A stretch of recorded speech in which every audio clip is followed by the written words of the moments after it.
Where are you guys located? We're from Vancouver, British Columbia, Canada. Oh, what's it like up there today? Is it nice? It's actually not bad. It was, I think it was nicer yesterday. By the end of the day, it was clear blue skies, no clouds. Right now, it's a bit cloudy right now. Is it? Yeah. Do you guys are you still getting snow up there, or is not really? No, Vancouver actually doesn't get nearly as much snow as the rest of Canada. It's something to do with the weather system we have here, but yeah, I would say it's very little compared to the rest of Canada. And no, we don't get snow up here at this time of year. Usually, sometimes there's a freak snowstorm. Right. I'm in Richmond, Virginia, and Hmm. it's in the 80s and 90s already, so summer's Ooh, here. yeah. I visited that part of North America when I was younger. I think I went there actually August 2001, right before 9/11 happened, and Oh, it was amazingly hot. Like it's probably one of the hottest temperatures I experienced in my life. I think it went up to 120 Fahrenheit that day or that week when I yeah. was there. I've not seen that, but in the last couple of years, I know we're not talking about the band yet, but I went on a camping trip with my kids and planned it for like a year. And then the two Yeah. days that we went, it was like the hottest days of the day was 106 and 107, and it was miserable. Yep. It's a different kind of heat, that's for sure. It's so oppressive, right? Yeah. Yeah. Anyway, so let's start here. For those not familiar with Exterminatus, can you give us the two-sentence elevator boardroom pitch? Okay. Basically, five dudes getting together and trying to write something that you can jam out to. Basically, if I really had to describe Exterminatus, it's just five friends really. Like we don't really come together and have like a forced plan or a focused plan. Usually, it's more, hey, here's some cool ideas. Can we turn this into something? Oh, really? So when you guys are just jamming and putting it all together? For the most part, yes. There is a little bit of a nuance in that most of the material that we have was written quite some time ago. I used to play in a band called Xenocide back in the day, around circa 2012. Mhm. Unfortunately, then that band disbanded, and we had a lot of material that I'd written for the band that I knew that I couldn't just let it go to waste. It was really good material, in my opinion. So I formed Exterminatus as kind of a one man band, a little side project, if you will. And over the years, it just accrued members, starting first with Max Sepulveda, our drummer. And also, we had another guitarist named Eli Slamang, who's different than our current guitarist, Elia. But yeah, it just kind of started as kind of an idea, not so much a full fledged band, I suppose. And so those songs, I mean, obviously they've taken on new life over the years, or is it the same as it was back in the previous band? I would say it's definitely taken on new life. And that's the cool thing with playing with such talented musicians. I don't consider myself very talented, but being in the presence of people like Max and Elia and Luca and Lucas, it's not only humbling, but it really teaches you about not only your place in music, but where you can go with it. Like what the confines of your own terms are and how to break those confinements. And yeah, the music and the songs have definitely taken on a new life of its own compared to the iterations that existed in 2012. Okay. You mentioned something there. When you're writing then and you're, writing your music, are you Hmm. thinking about like the confines, hey, this is what Exterminatus should be and this is what our fans are expecting, or are you just allowing yourself to, you know, expand those confines or break through some of those or just do what you feel and then hope they take the journey? Um, I think it's a mixture of both, but I will say first and foremost, I never approach a song or an album or any idea for music with hey, this is the end state that I need to get to. I think doing that shoehorns you in into kind of being stalemated almost. It's almost like, hey, I can see the end of the tunnel, the light at the end of the tunnel. All I have to do is reach it. But really, you're not realizing that there's other branching paths out of the tunnel that go other places. So yeah, I don't ever approach it with a straight concrete plan. It's more like, here's an idea. Can I make this into an entire song, or will it just serve as like a riff that I can use later on in life when an appropriate section comes up? Is anything off limits at like that experiment? I mean, at that beginning stage? Not so much. I will say this. A lot of people don't obviously know about us, so they don't know how we approach writing music. I write the majority of the material, and the way I approach it is I use a program called Guitar Pro, particularly 5.2. I'll die on that hill. And I write about 90 to 95% of my music in Guitar Pro and learn it after the fact. I know a lot of people might look down upon that, but the way I view it is, and this is an interesting take, if I'm sitting there with the guitar and I'm trying to come up with these ideas and riffs, I'm literally confined by what I can do with my hands. If you know what I mean. Like if I have an Yeah. idea in my head, I can't actually or actualize that on a guitar right away. Maybe it's beyond my skills. Maybe I just don't know what the heck I'm doing. I don't Right. even know how to read music. Let's put it that way. So when I write in Guitar Pro, I'm able to come up with ideas that I would never, ever, ever think of if I had a guitar in my hands. And Mhm. that also makes some new challenges arise as well, because a lot of the material when I first write it, I can't play that stuff. It's way Right. beyond my abilities. So I have to kind of sit there for a few weeks, even a few months, and actually learn what I write after the fact. Right. So I think in that way, it kind of separates us from the other bands in that when we come up with our stuff, it's so out there that you can't really come up with it on a guitar. But at the same time, it has that familiarity that you might be aware of or you're used to when you're listening to metal, because obviously we're pulling from things that influence us as Right. well. Has there ever been a situation where you've gone too far and you're like, shit, I gotta, for lack of a better word, dumb that down or make it easier? Yeah. I would say, yeah, about a one third of everything that I come up with in the final iteration of it has been dumbed down severely. Because then you got to think about playing it live as well, right? Yeah, exactly. That's the thing that I always keep in the back of my mind is, hey, I can sit here in a climate controlled room and record this take after take until I get the perfect take for the record. Am I going to be able to replicate that live? And the answer is no. So Right. when we're in the recording stage, we have to kind of keep that in mind. Like, hey, I can do this in a comfortable environment, but I'm not going to be able to do this when I'm on stage and I'm sweating and the adrenaline's flowing through Every my night of the week. veins.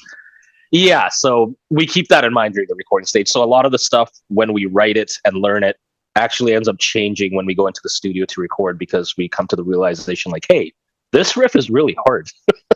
Right, right. I get that. What's been the response to Echoes from a Distant Star Part 1?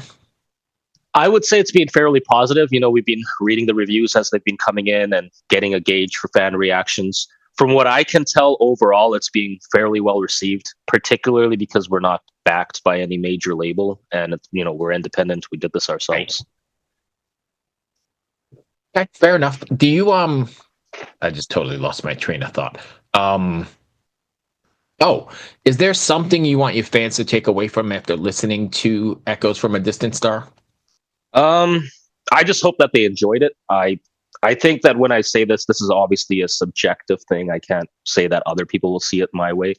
But when it comes to our music, I do believe every song is different. I mean, if you listen to Echoes, if you listen to Linnea K, our previous work, it's almost like every song can stand on its own. But when you listen to it in its entirety of the album, they all flow together well. Flow together well. And that's a kind of a chief complaint I guess I have about some modern bands is that when you put on a record, every song kind of sounds the same. And there's nothing wrong with that. They're going for an overarching theme or something that, you know, makes it cohesive. I get that. But at the same time, it plays it a little too safe. And when you listen to our music, like if you put on track 1 and then it goes to track 2, sonically, they're not the same song. They're very, very different.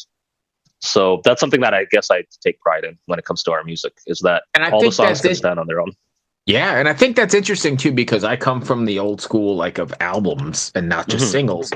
And I think the art of sequencing is like a sort of a lost thing, right? Because Yep. in order to create that ebb and flow, especially if songs that you're saying are not really connected, or you have to put some time into it. Exactly. Yeah. And you know, when it comes to the writing stage, that's something I have slight ADHD, so I pick up on these things a lot more than the average person, I guess. But when I'm writing something, say one passage goes to a next passage, there's that transition between the two passages. And if that transition doesn't flow well, or it just sounds too out of place, I sometimes just scrap the whole song, because I hate it when you're listening to a good piece of music and then there's an abrupt change without any kind of forewarning or anything like that's Right. It just sounds like it's out of place. Like, I get it. Sometimes there's abrupt changes, you know, Angel of Death, for example. Right. I love that kind of stuff, but it has to work in the context of the music.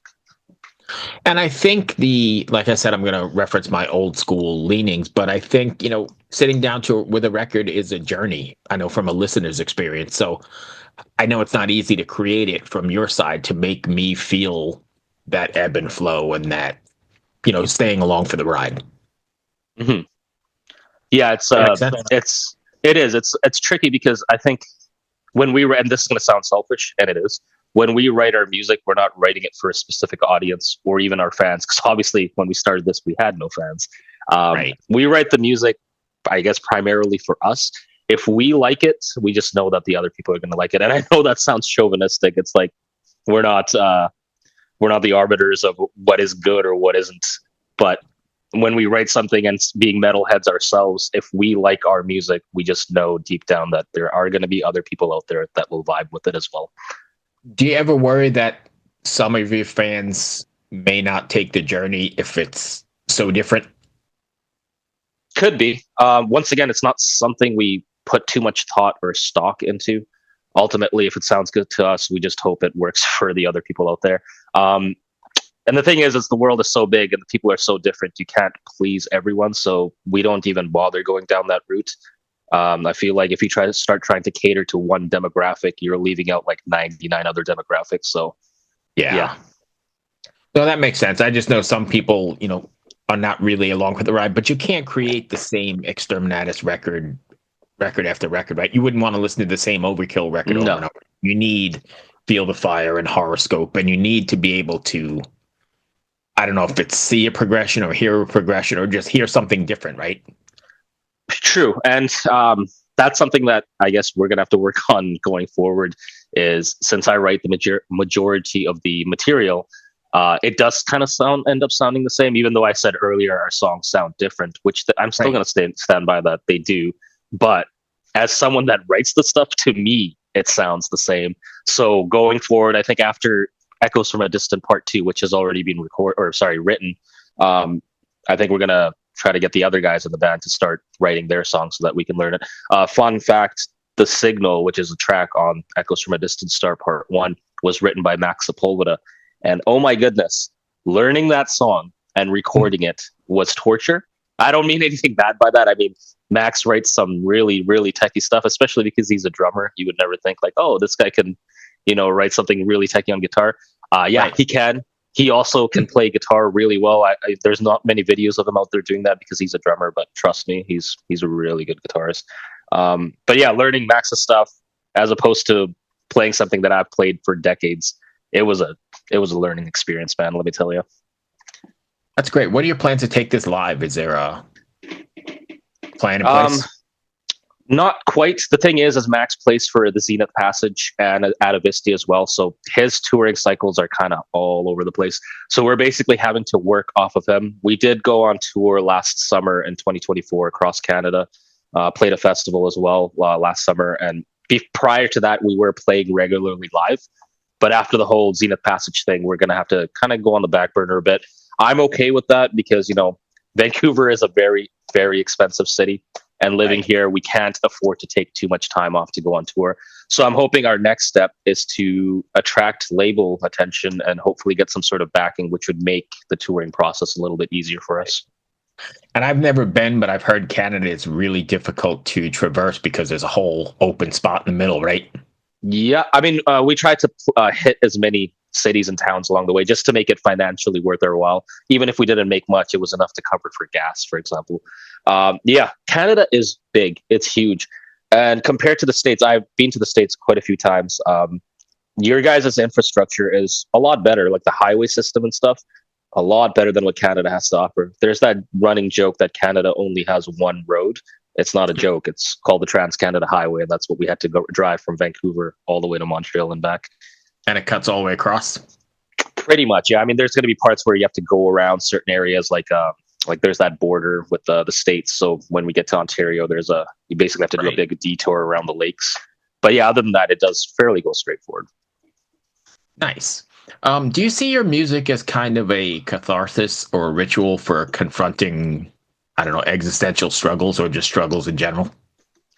I wouldn't say so. I just when I write the lyrics and stuff or come up with the ideas, I come from a place of science fiction. Growing up, I read a lot of Isaac Asimov, Arthur C. Clarke, Robert Heinlein, stuff Right. that a kid shouldn't be reading, to be honest. But I did, and I reread them growing up.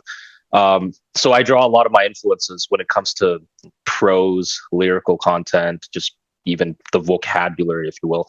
It all stems from that. So when I write about existence and out there stuff, I'm not approaching it as like, hey, listener, this might change your life. It's more like, hey, listener, if you grew up reading cool science fiction and philosophical books, you're gonna like this. So that's kind Right. of the approach I make.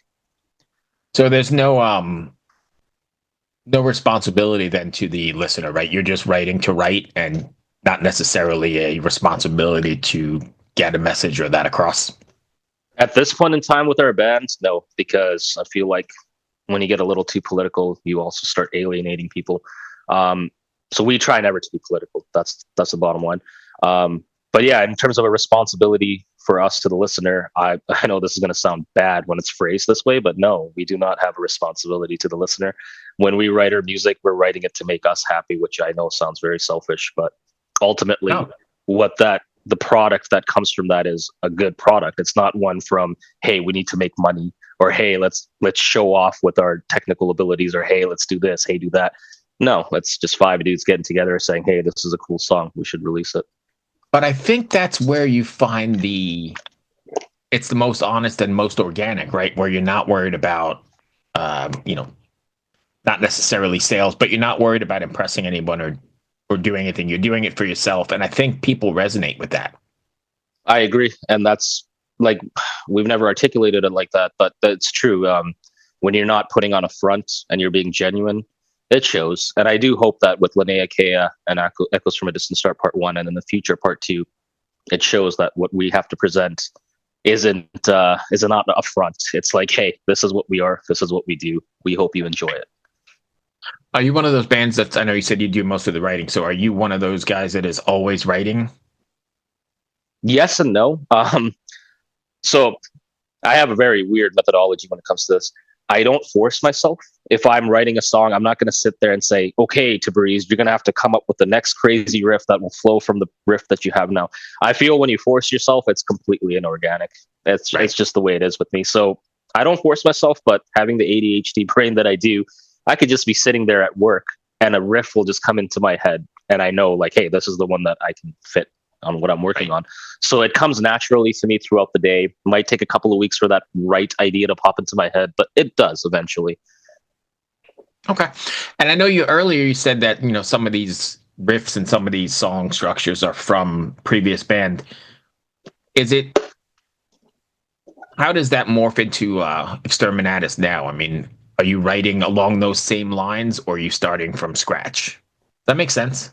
It does. So the majority of Echoes from a Distant Star Part One and Two were written in 2012. But Mhm. as we progressed as a band and new members came in and started giving their opinions and whatnot, they have morphed a lot. It also made me change the way I write. So not so much using the Guitar Pro, but the way I approach arranging riffs, it has changed compared to 2012. Before, I would just go for like a Lamb of God approach, where it's just riff after riff of progress. It's like a journey, like it holds your hand and you go on a journey from the beginning to the end. Uh, Tried to get away from that a little bit for Echoes 1 and 2 when we started rewriting in 2016. We wanted it to flow without it feeling forced, and we also didn't want to, go riff by riff by riff unless the song called for it. Which there are some stuff on the albums that it's kind of the Lamb of God approach, but there's a lot of stuff too that we've strayed away from that and made it more cohesive and more of a single, if you will. Right. So what's next for you guys then? So for us, I would love to play that CD release show in Vancouver. I'm not sure when that'll happen, but it'll be based on Max's schedule. Mhm. Going forward, though, we'd actually, I don't know if I should be saying this, but I will. We've already recorded Echoes from a Distant Star Part 2 on guitar, but Oh, nice. we're going to re-record Part 2 because there's two reasons. One, I think we can rewrite some of the songs to make them a little bit better because, like I said before, these songs are from 2012, and even though they've Right. changed a bit, their age is starting to show, and I don't want it to become stale. So we're going to change some parts. Um, And the second reason is Max, our drummer, he is the engineer and the person that mixes all of our stuff. So when he mixed EFADS 1, I'm going to refer to Echoes from a Distant Star as EFADS from now on. It's just a short abbreviation. Sure. So when Max was mixing EFADS 1, he said, these are really good DIs being the guitar signals that you use to reamp. But he said that there was also a lot of, dirty signal and a lot of string noise, more based on playing technicalities, how we pick the strings. And also the tone we use seemed to have like a little 60 hertz or some sort of hum in the background, which took up a lot of headspace when it came to mixing. So he said, going forward, hey, can you guys re-record these DIs since they were recorded at the same time as EFADS 1? He said, we can make EFADS 2 sound a lot better if you guys just re-record the guitars a little bit, like using better technique and better software to get a better tone so that it would cut down on that hum in the background. So going with those two reasons, we will be re-recording EFADS 2 on guitar.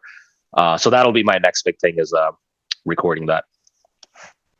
So not necessarily rewriting, but just recording it for the sonic ability or the sonic. Pretty much, yeah. And I personally think EFADS 1 sounds really good. You can still hear the human element in a lot of our parts. Like, I don't think it's overproduced as compared to most tech death releases. You can literally hear the pick noise, and like I always say, like, listen to the parts of the album where we're trem picking.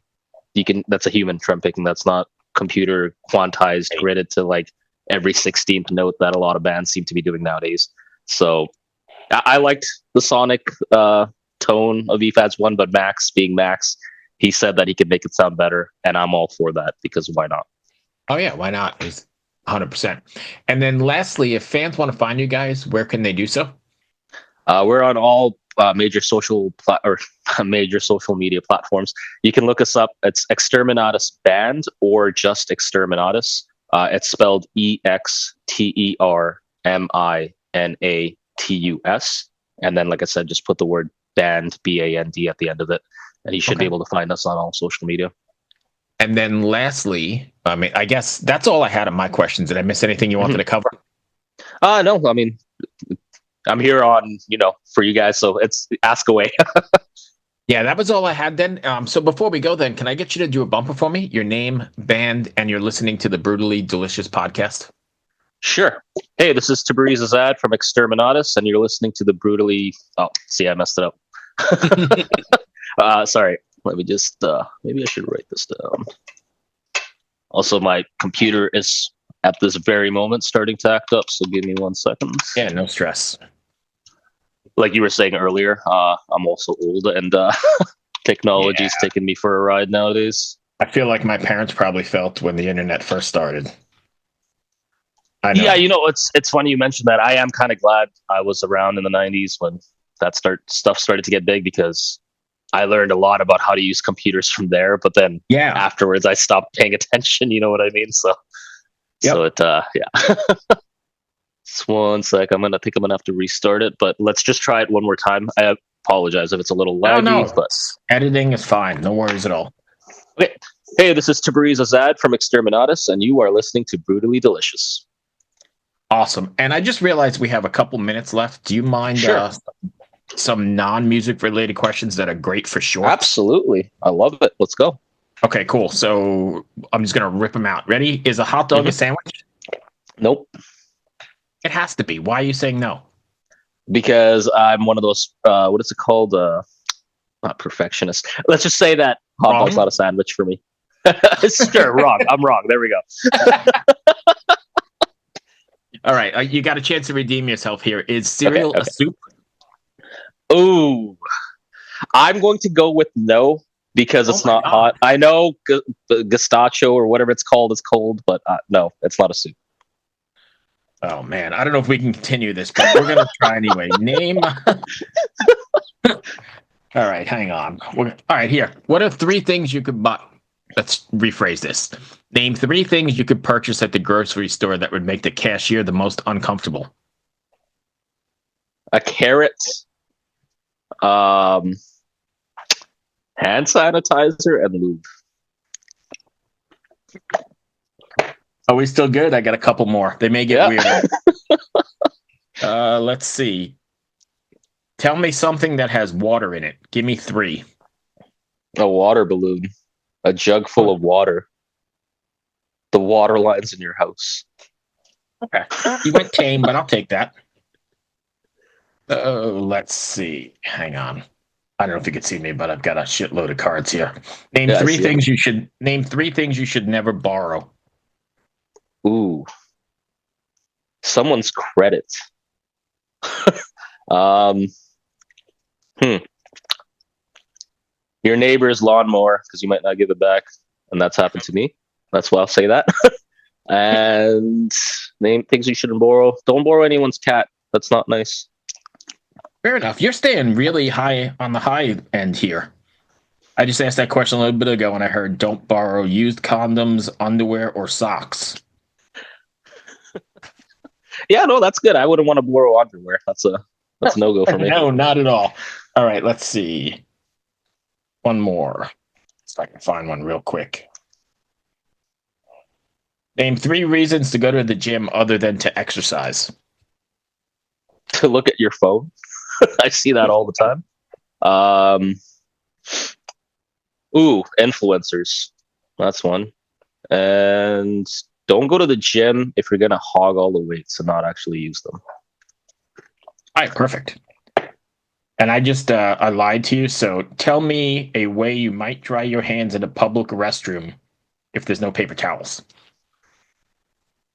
Oh, find the nearest friend that has clean pants and, wipe your hands on his pants, obviously. And then lastly, I know I'm keeping you here, but no, it's okay. me, assuming you're stranded on a deserted island and you could have 3 records for eternity if you've got a power CD player, solar powered CD player, what are they going to be? Yeah. Oh, man, I was waiting for this question. Okay. Nihility by Decapitated. That's the first. Love it. Was listening to it Planetary Duality by The Faceless. That was influential for me. And Echoes of Decimation by Origin. Nice. I got a chance to interview and hang with Bog on 70,000 Tons here, and it was just like it was great. He was the nicest guy in the world, and that's what I've heard from other people that have talked to him. Is like he's very humble and down to earth. I would love to meet him. We had a blast. Yeah, he was a really nice guy, and even with their new singer change, I think they're great. They're amazing. Yeah, I still listen to them. I mean, don't get me wrong. I prefer the old stuff from a nostalgic point of view, but I still listen to Decapitated. I'm going to tell you, I'm a huge Machine Head fan, and I know a lot of the records he did with Machine Head get panned, but I love them. Yeah, I'll be honest. I haven't listened to like his era of Machine Head, but I should probably listen to them. Yeah, really good. And don't read the reviews of anything. Oh yeah, I try to go in blind when it's something new. I never try to let other people influence my decision. Yeah, because I know there's a lot of people out there that just tear them apart. And we talked about it earlier, right? I don't think you should be writing the same record from. If you want Burn My Eyes 2.0, just go listen to Burn My Eyes. You shouldn't be doing that in 25. It should be a progression and something different. And still Machine Head, but still something different, right? Yeah. Anyway, that's all I have. I hope it wasn't too bad. No, it was great. And thank you so much for having me. This is actually the first time I've done a proper interview, so I hope I did well on my part. Oh, yeah. I know.